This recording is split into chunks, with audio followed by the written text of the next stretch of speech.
Hello and welcome back. This is Dawn with another video for Picket Fence Studios. So today we have a long one, my friends, a very long one.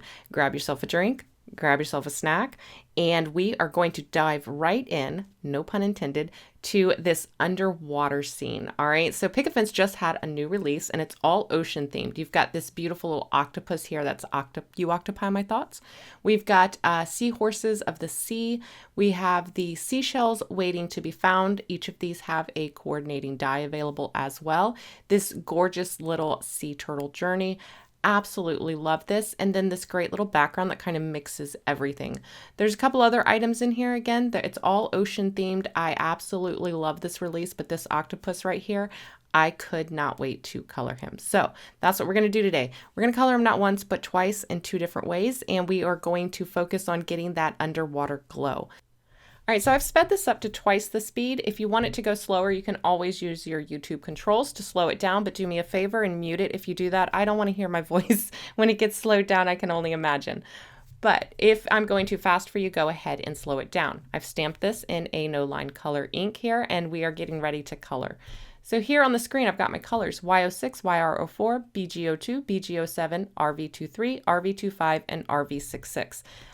Now, when I first decided to color this octopus, I did look up some images of octopi, octopodes, octopuses, however you say multiple octopus, the plural of octopus. That's a whole nother debate. If you want to geek out, Google the proper plural of octopus and you've got a nice little rabbit hole to go down. For the sake of this video, I think we're going to go with octopuses. But I looked up octopus and came across bioluminescent octopus. And it's an octopus that glows, but he's not super colorful. Like we're going to end up making this first octopus. So when I saw that glow, I knew that I wanted a more of a magical fantasy underwater scene. So I just decided to go all out. We're going to do a rainbow octopus here that looks as if he emits a glow. So here I'm starting with the head, and I'm starting with the yellows and the oranges into the pinks. I want the central area of his head to glow the brightest, so I'm using the yellow there, and then I'm going to fade that into the orange, and then that's going to go into the pink. So since the top of his head is round, I started off with a circle, and now I'm breaking out that circle because I do not want this to look orb-like. I do want it to still look as if the octopus has some sort of texture to his skin, because he does. And so I'm flicking a little bit of orange into that yellow and then blending that out with the yellow so that we get more of a little bit of a looks like texture versus just like a shiny glass orb. Then I'm going to use that pink here around the edges because it's going to be a little bit darker there. He's underwater and everything around him, if he was deep in the ocean, would be very, very dark. And it would actually be the glow from him and his bioluminescence that would be creating the light. So I'm going to keep working around this, blending the yellow, the orange, and the pink. And as I come down here toward the middle of where his head attaches to those tentacles, I'm going to start moving into a purple, the RV. This is where the octopus is going to be the darkest, where all of these things are meeting. So his head is meeting and his tentacles are meeting up. And in my mind, I'm imagining that the glow is emitting from his head and his tentacles. So that's going to be the brightest spot. I'm going to continue working my way down into right into the eye area and where all of the tentacles come in. And I'm going to continue working back and forth, blending between that pink into the orange into the yellow. Then I'm going to move from the pink into the purple into my blues. So I am going in rainbow order here. It's as if I've started from yellow and I'm working my way around the wheel backwards. So I'm going from yellow to orange to a reddish pink to a purple to a blue. So it is all still in proper rainbow order. All right, I have sped this up now to 3 times the speed. We're going to move just a little bit quicker because this is a dance back and forth between just laying down some color and then blending it in with the previous colors. And I go back and forth usually between 2 and 3 colors. So here I'm going to start laying in that RV66, but I'm not just going to lay in a solid line of that RV. I'm going to break it up with some of the RV25. So we're still in the RV family, the red violet, just one leans more pink, one leans more purple. So again, I'm going to break that up. You'll see me in here. I'm adding in some darker spots underneath his eyes and around the sides of his body here. And then I'm using the lighter RV25 to pull that RV66 out and blend between them. Like I said, I want this to be a nice gradation of colors. I don't want any hard walls of color. And so by bringing that purple down into the pink and the pink up into the purple, so that there is no hard delineation between the two, we're merging the two, and it's going to end up looking more seamless this way. But that does mean we have to keep going back and forth, back and forth. Here you can see I'm adding in that RV23. This is going to give me some highlights. So right now, the way we're working, even just right here, you can see the highlights of the RV23. You can see the shadows of the RV66 and then the midtones of the RV25. I'm concentrating that RV66 like at the base of his tentacles here. And then I'm using the RV25 to come up from those sides. And then I'll use that RV23 on the top. Now, eventually, his tentacles are going to turn to a blue. So it looks as if I'm coloring these all pink, but I'm going to come over these with a blue, which is going to give me even more purple because pink and blue is going to give us purple. So here you can see I'm pulling in that BGO2, and where the BGO2 is on the top of the tentacle, it's a bright blue, which is going to give us that nice glow. And where it goes over the RV25 and the RV26, it creates a nice deep plummy purple, a blue purple. So right there, automatically, we've got our shadow and our shading by just glazing that BGO2 over top of those pinks, those RVs. It's kind of magical the way that happens. I just used those RVs to map in my shadows, and then I ran the BGO2 over the entire tentacle. That gave me my blue glowing tentacle that turns into this nice violet purple in the shaded areas. And again, this will be a dance back and forth to marry these colors and make them look like it's one color. So I'll keep working these, again, like I said, back and forth. It's a dance back and forth.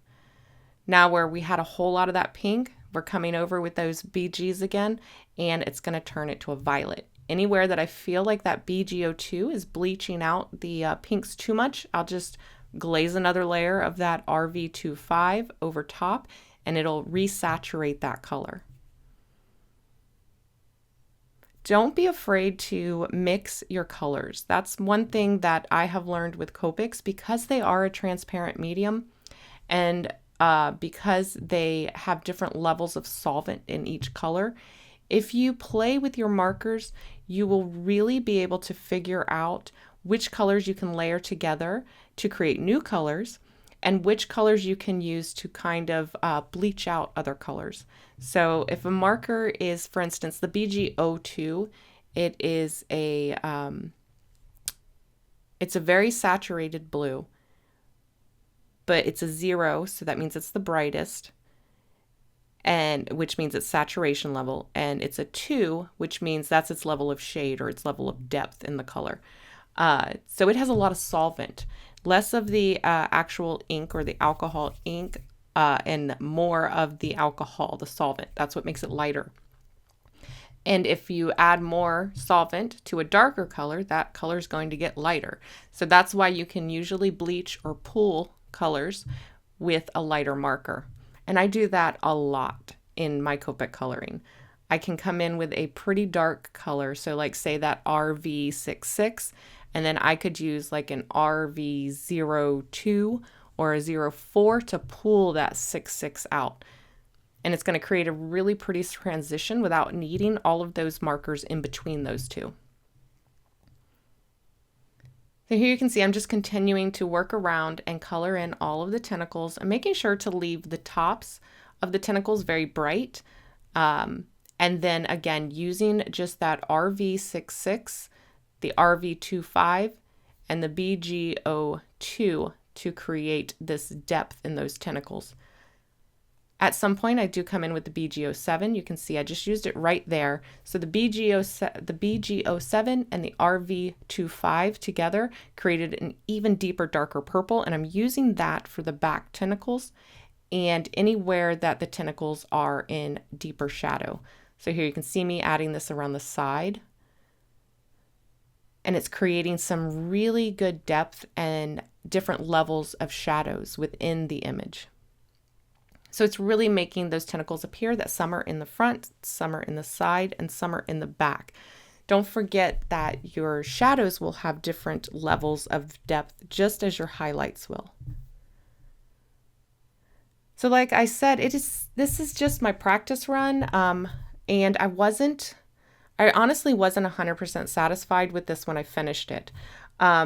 I was squeezing this in between going back and forth to the hospital. I don't do story time, you guys.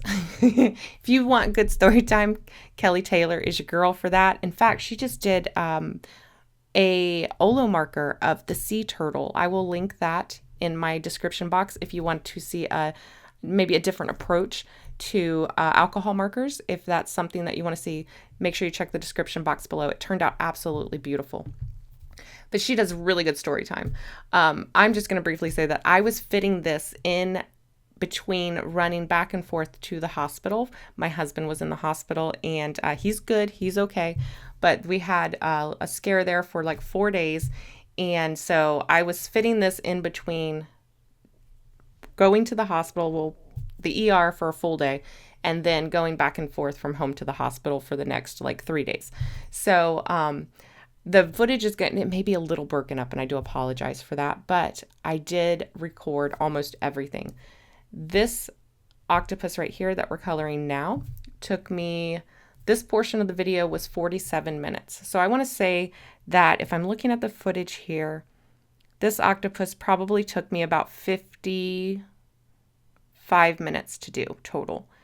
So less than an hour to color this guy, which I don't think is too bad. Although I do think that my Copic coloring days are numbered, you guys. When I got done with both of these cards, my hands were killing me, especially my thumb knuckle. I think that I may be getting arthritis in my thumbs. I could barely move them. My son, he was like, well, can't you just change your grip? And I said, well, yeah, I could change my grip, but that means I'm going to have to change my technique. So hopefully I can come up with something, changing my grip, maybe changing up my technique to where I can still use those markers, because I do really love Copic coloring. So I did want to add some green into this. You'll notice there in the back of that tentacle, that very back tentacle, I added a little bit of yellow over that blue. And for me, I was thinking if his head is glowing this yellow light, I thought, well, there would be some reflection of that yellow onto his blue tentacles. So I glazed over with a little bit of yellow and it turned it green. I don't know that it quite gave the right look. I think if I would have done that area full yellow without that blue under it, I think that would have worked out better.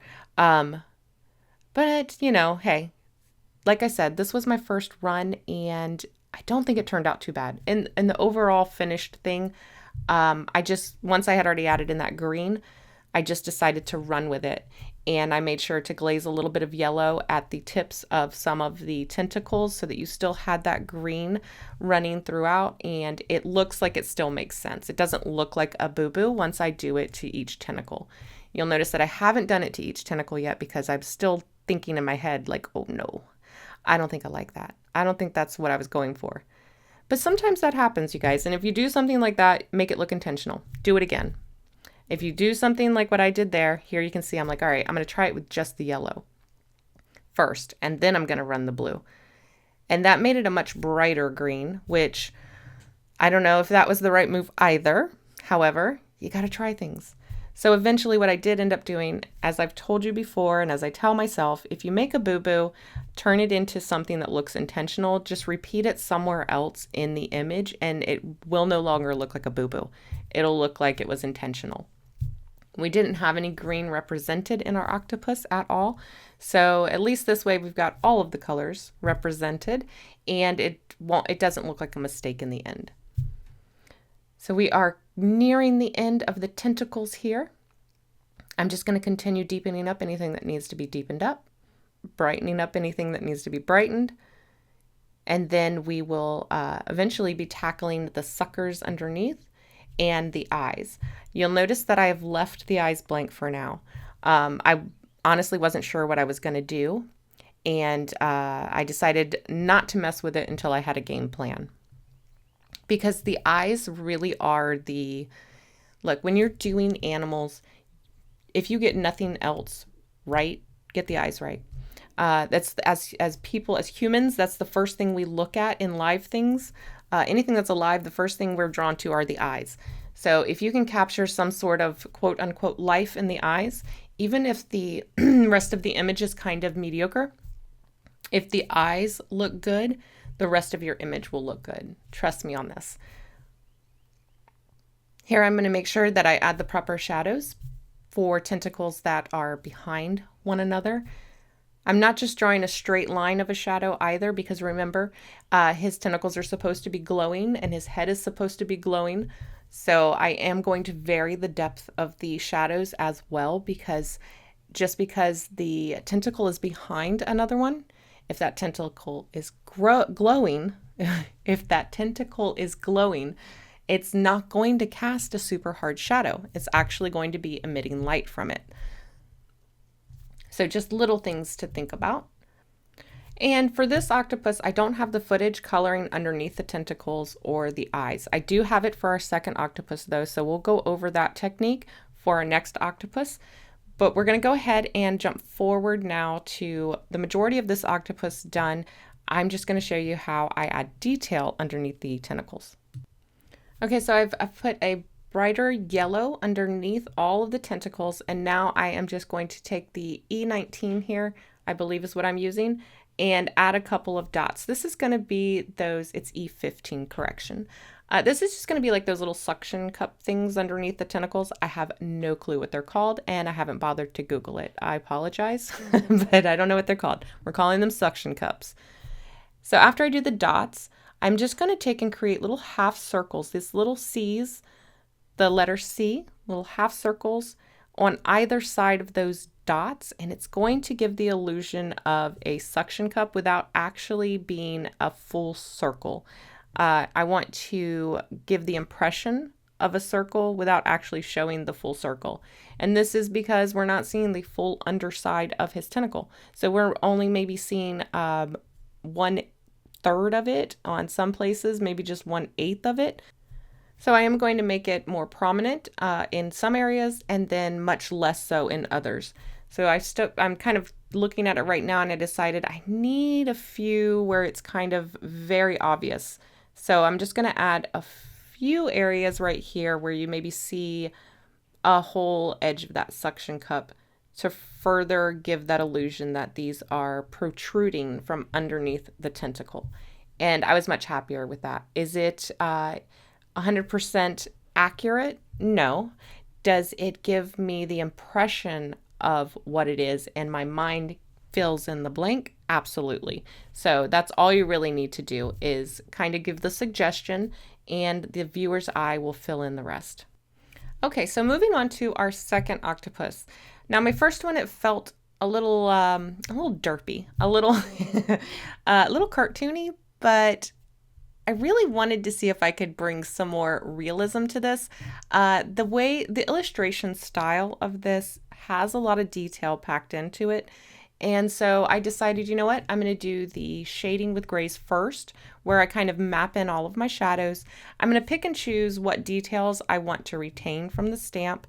And then I'm going to map those in with grays. So you can see here, I'm going around the eyes, I'm going under the eyes, kind of following a lot of what the artist has drawn into the stamp, just going over some of those areas where they've created some shading with their hatch lines or their extra bold lines, and I'm just mapping in my shadows. Now my octopus is going to look a little angry because we've only got the shading in there, and it does look like he's kind of giving us a little scowl there, but trust me, it'll all work out in the end. Again, this is just an underlayment of shadow. So any color that I put over top of this, It's going to darken that color in the areas where I've already laid in my shadows using the grays. So sometimes this can be a great shortcut, especially if you're doing no line coloring. It can be really easy to lose your detail of your stamp. So by going in and mapping in the shadows, you make sure that you are retaining the detail of the stamp, because once you start to add that color, trust me, it's easy to lose track of what's what. This will help us keep that shape and that form of the octopus while we're adding in the color on top. And if you've not seen this technique before, I have a full video on doing the shading with gray before adding color. I'll have that linked in the description box as well. But for now, we're going to go ahead and move into adding the color. So I've got all of my shadows mapped in here. I've blended them out, and now any color that we put on top will retain the depth of color because, like I said, these are transparent. So when we layer them over, anything underneath does have a chance to shine through. So I'm starting this time with my darks. Last time I started with my light, the yellow. This time I'm starting with my dark, which is the RV66. I might go a little bit darker than this in the end, but for now, I'm thinking of this as my shadow color, and I'm going right over the darkest parts where I laid in my shading previously with the grays. I'm not drawing solid lines. Again, I'm matching the intensity of the grays here and how I blended them out. Now, once I've laid down that RV66, I'm going to use the RV25 to pull that RV26 down into the lighter shadowed areas. So you can see here, I'm taking my time a little more so on this one. I'm really thinking through my shadows and my highlights, and I am going to try to capture, I don't want to say realism because we still go with a very fantastical, is that a word? Very fantasy-like octopus here. However, I do want to retain a lot more of the detail than we did in the previous octopus. So here I'm grabbing that RV66 and I'm mapping in a little bit of the darker shadows. Again, I'm using the grays that I laid down previously as my guide for where my darks, my midtones, and my lights will go. So you might have noticed that this time I'm working from dark to light, whereas for the last octopus, I worked from light to dark. There is no wrong or right way to do this. I know some people will swear by going light to dark. Others will say always do dark to light. I say do whatever feels right for you and switch between them. It just depends on the day and how I feel as to which order I work in. I do whatever strikes my fancy on that particular day. There are no rules to art, you guys. There's design principles, but there are no rules, and don't let anybody tell you any different. Do what feels right and works for you, and try different things because you'll never know what you enjoy doing unless you try it. So here I am trying to retain a little bit more of the detail that was illustrated into the stamp. So I'm going to go in here, just kind of continue to map in some of the shadowed areas using my midtone. I don't want to go too dark at this point because once I go dark, it's hard to lift that color back out. So I'm just going to map in some shadows with my midtones. And this particular octopus, the majority of him is going to be yellowy orange. So we're not going quite as colorful as we did with the last octopus. And he's going to have just kind of this pinkish purpley glow around the very edges.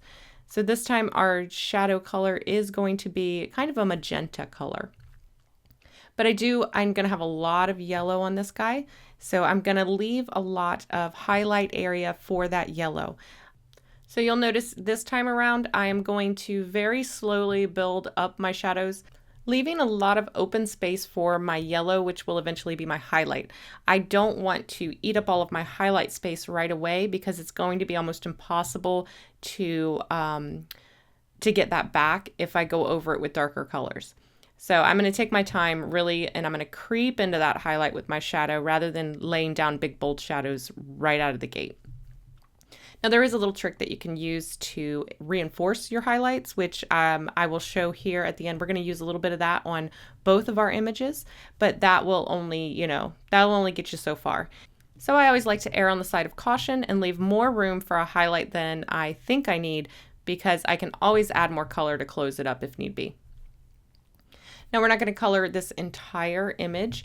I'm going to show you how to do a couple of these tentacles, and then we'll skip ahead to the underside of the tentacles and the eyes on this particular octopus.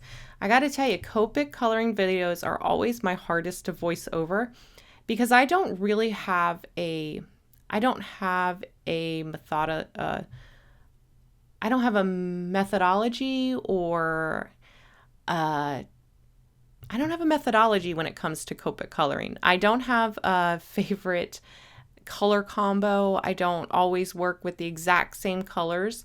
You'll notice that I don't have 3 colors of the same family. Like I'm not using an YRO2, a YRO4, and then a YRO6. I jump around.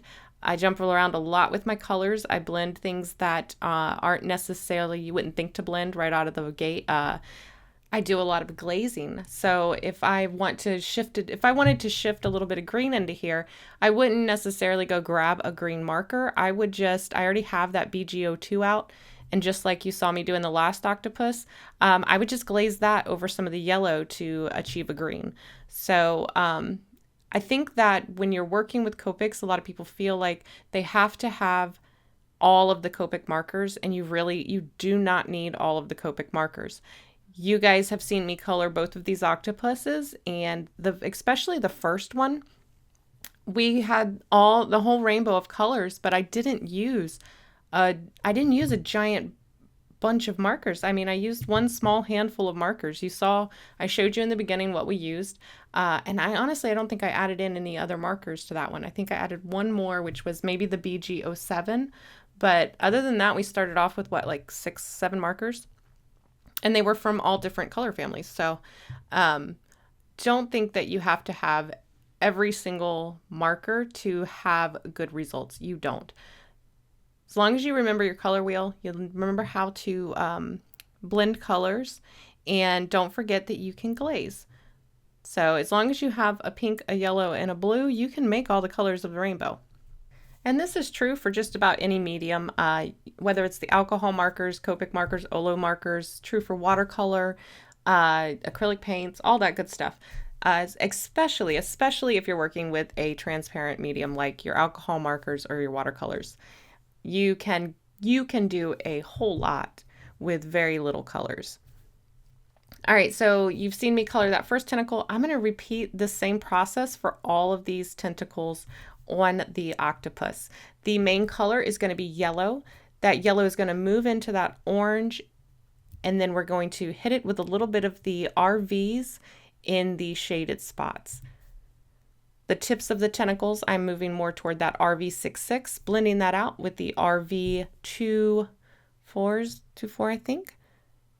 And then where I want it to turn orange, a lot of the times I'm just using that yellow to glaze over that pink.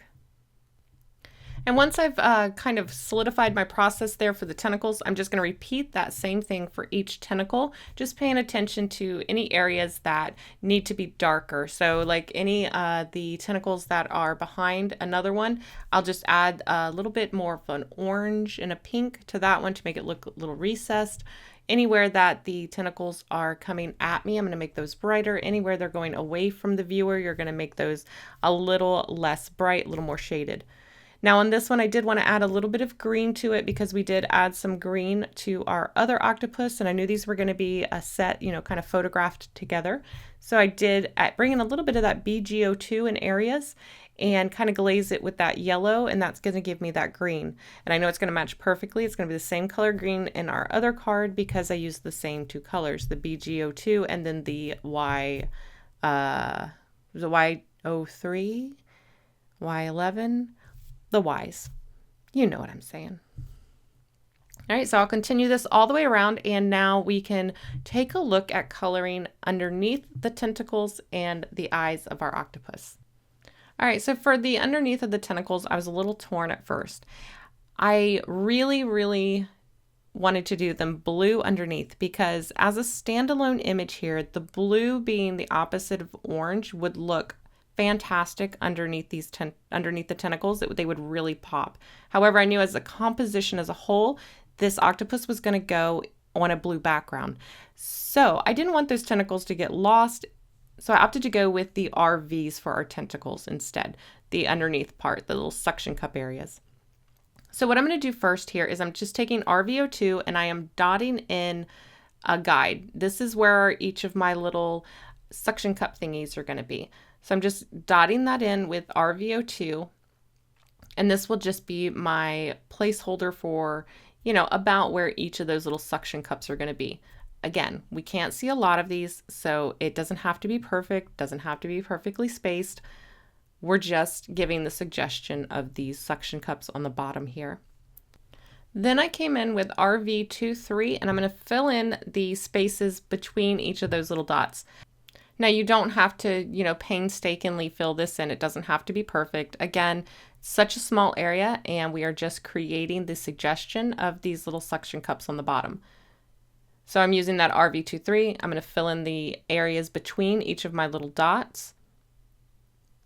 And then eventually I'm going to come in with the RV66 and fill in my shadows. And I'll go back and forth between my colors because sometimes I may need to reinforce something, but for the most part, I'm not being overly critical here. Taking the RV66 and I'm just going to add in some suggestions of some shadows here. So right up underneath where the tentacle is meeting the body, I'm going to put a little line of it there. I'm going to put just a little line of it at the top where the tentacle meets the underneath, where the top of the tentacle, where the top of the tentacle ends and the bottom of the tentacle starts. Where need be, I will smooth that transition out with that RV23, just so that it's not a harsh line. And then for the final step, I will come in and create those little C curves to give the illusion of those suction cups protruding from the bottom of the tentacle. And remember, this is very, very small area and it's going to be really easy to try to pack too much into here. This is one of those instances where less is more. So I'm going to take now this RV66 and just make some suggestions of the little round circles down here. And then I'm going to repeat the same process for all of the rest of the tentacles. So moving on to the eyes here, instead of just coloring these solid black, I do want to add a little bit of depth and a little bit of light to them. So I'm going to start by putting in just a little bit of a blue. And here I think I'm going to use B28 if I remember correctly. But I'm just going to create a little sweep of this blue at the bottom of each of the pupils. Well, I don't even know if these are pupils. I don't know what octopus eye parts are called. Maybe I need to do some more research.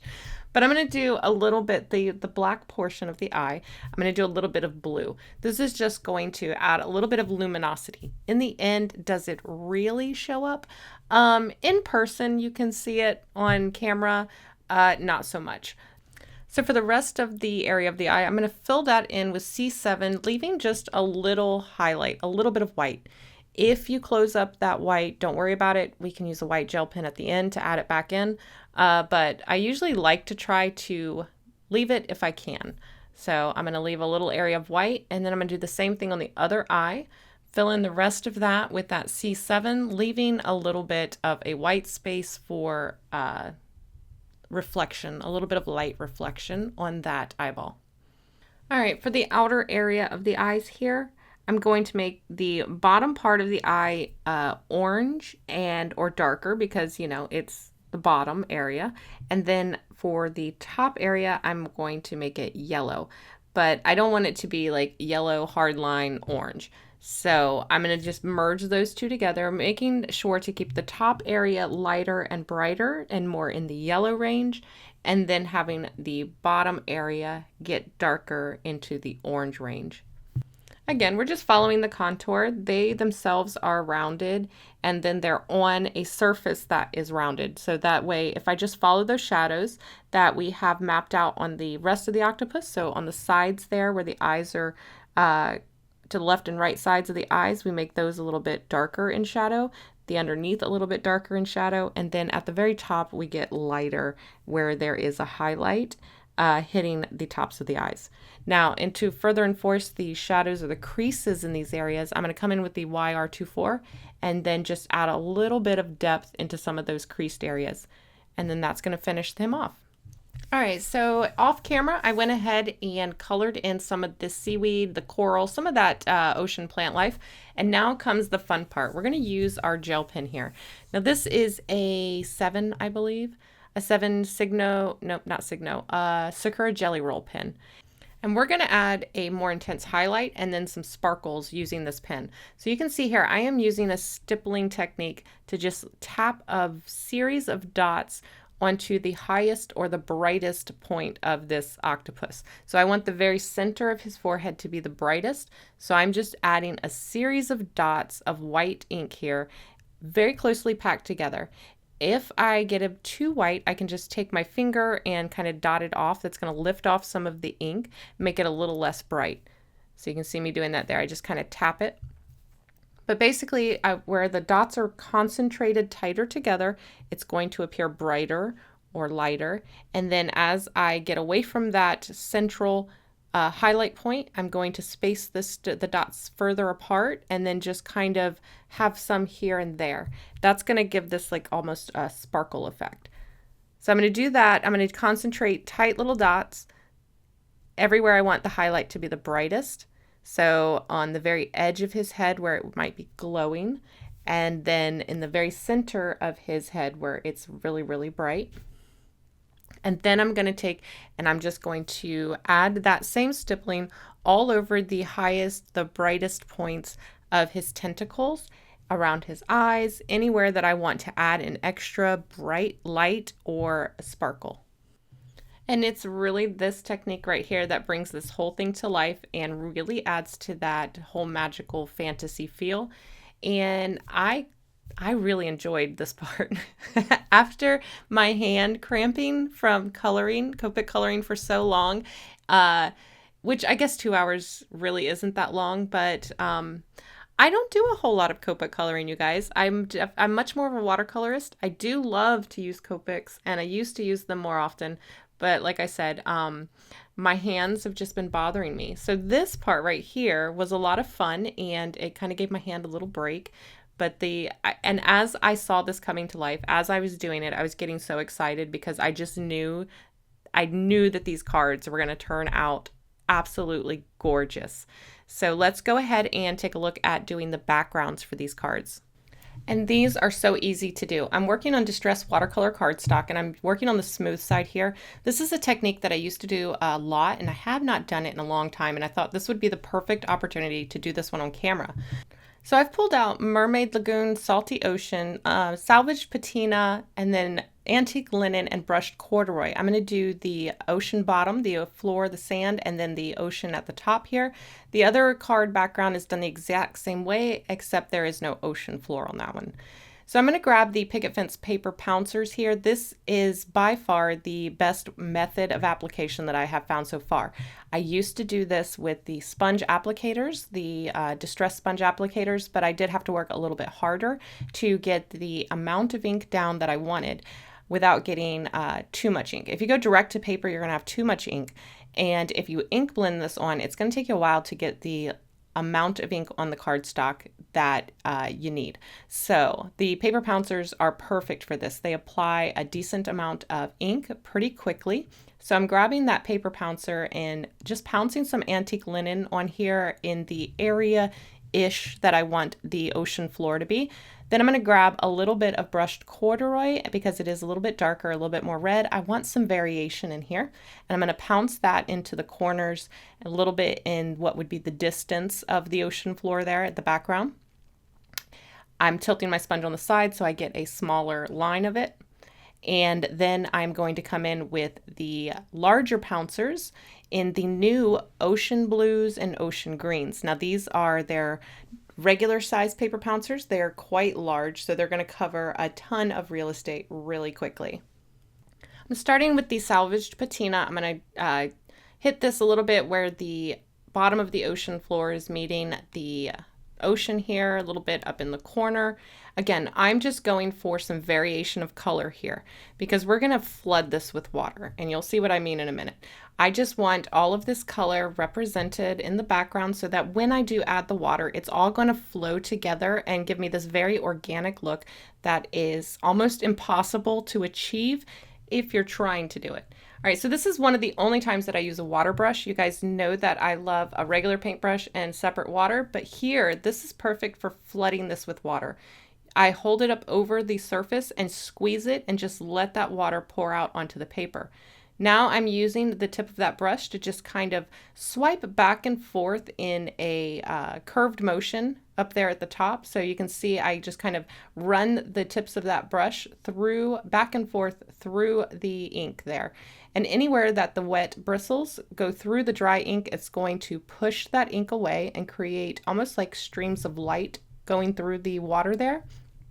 And then I'm also going to kind of just shake the brush up and down and let the water flow out of the tip of that brush to create splatters.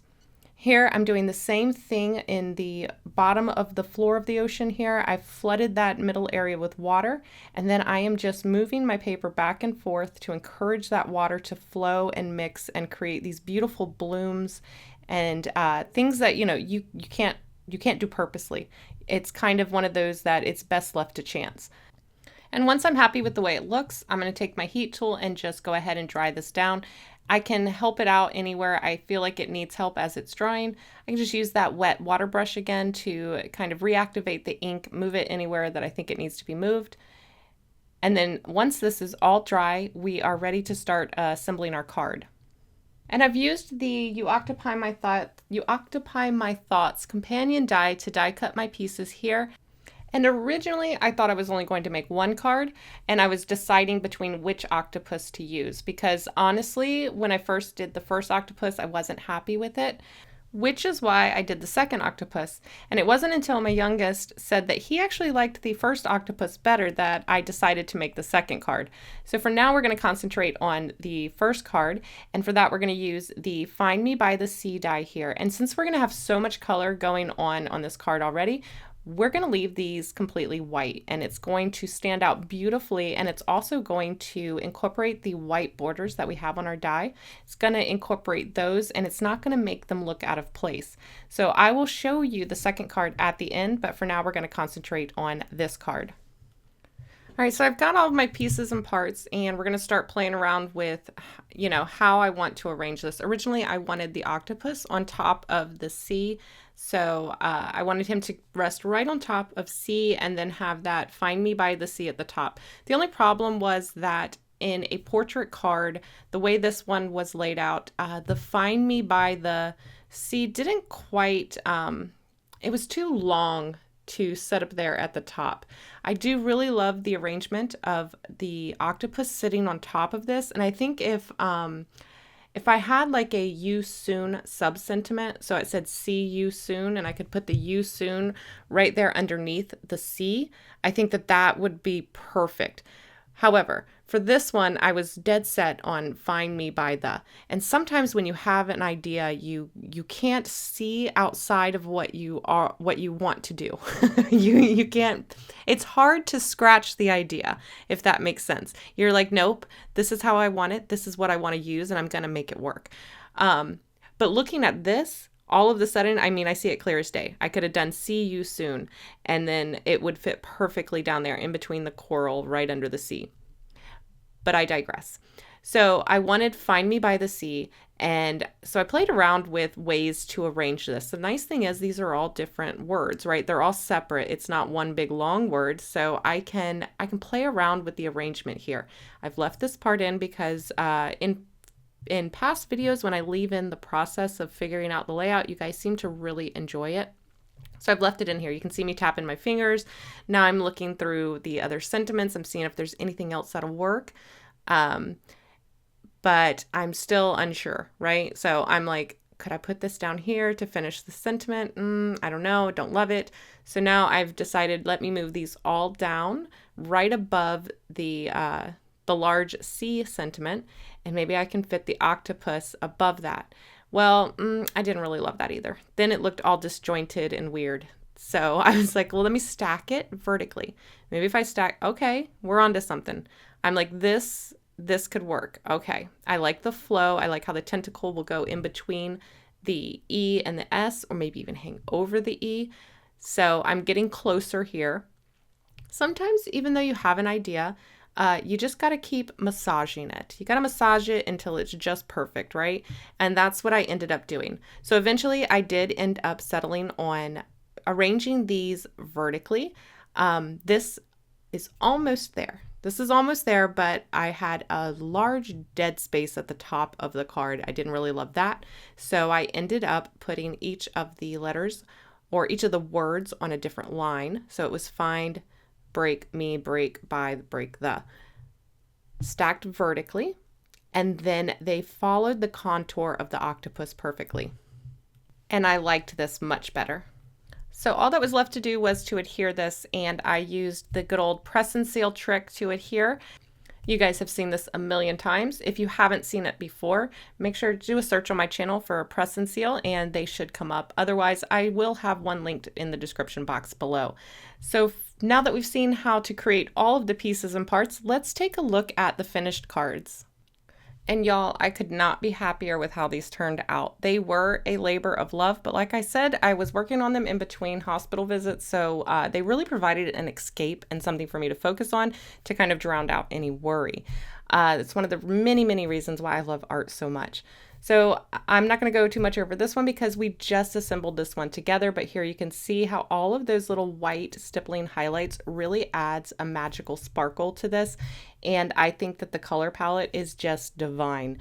Now for the second one, we used a lot of all of the same techniques as we used in the first one. Here in the background, we did that same that watery inky background.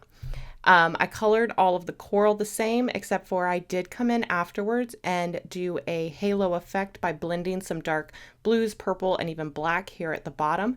For the sea, I did the same technique as I did on the head of our octopus there by using that yellow into that orange and then adding that white gel pen stippling over top. Then I added a little bit of stippling also around the ocean to add that little sparkle. Again, love how these turned out. If you've made it this far, I want to thank you guys so much for sticking around. Hopefully, this was one that you enjoyed. And if you did, don't forget to give it a thumbs up. And if you're looking for anything that I used today, be sure to check the description box below. I'll also have those other videos mentioned linked. And if you haven't already, be sure to subscribe. It really helps with the algorithm. All right, guys, as always, I want to thank you so much for watching, and I will see you next time. Bye.